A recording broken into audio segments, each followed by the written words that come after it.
మీడియాకి అది వైరల్ అయిన తర్వాత ఫోన్ చేసి మా చిన్నబ్బాయికి ఎలా బెదిరిస్తున్నాడంటే, రా నిన్ను చంపేస్తాను నేను, ఎక్కడున్నా మీరు అని చెప్పి బెదిరిస్తున్నాడు.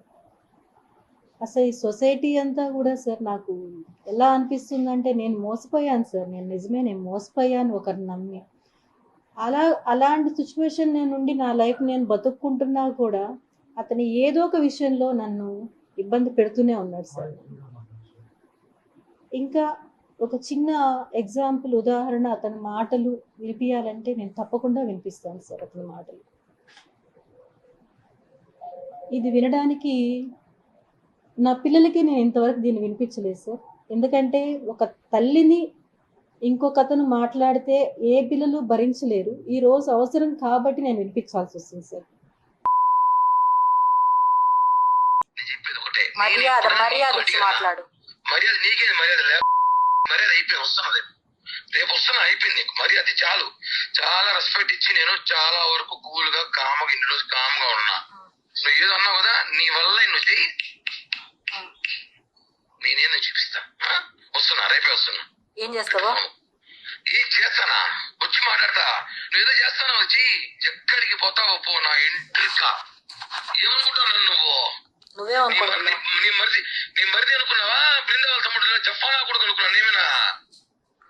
నీ కొడుకులు పెద్దోళ్ళైతే మడిచి నా దగ్గర కాదు, కోసి వాత పెడతా, మర్డర్ కేసు పట్టుకు జైలుకు పోతా, 40 రోజులు బెయిల్ తీసుకొని బయటకు వస్తా. చాలా చూస్తాను ఇట్లాంటివి. ఇది ఒక చిన్న ఉదాహరణ మాత్రమే సార్, ఉదాహరణ మాత్రమే. అతను నా ఆఫీస్కి వచ్చి నన్ను ఎలా బెదిరించాడు అంటే, ఇది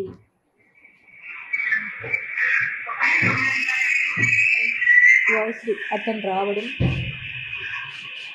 వచ్చి బెదిరించడం,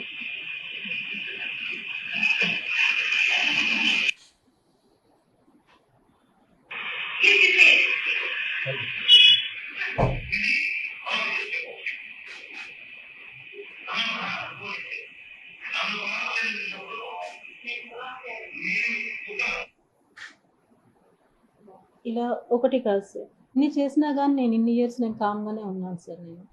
ఈరోజు నా సిచ్యువేషన్ ఏమంటే, అతనికి నేను డబ్బులు ఇచ్చి నా పిల్లల భవిష్యత్తు నేను ఏమీ చేయలేకపోతున్నాను వాళ్ళకి. నా డబ్బులు నాకు కావాలని పోరాటం చేస్తుంటే అతను బెదిరిస్తున్నాడు. దయచేసి అందరూ నాకు సాయం ఉండి నా డబ్బులు నాకు వచ్చేలాగా చేయండి సార్.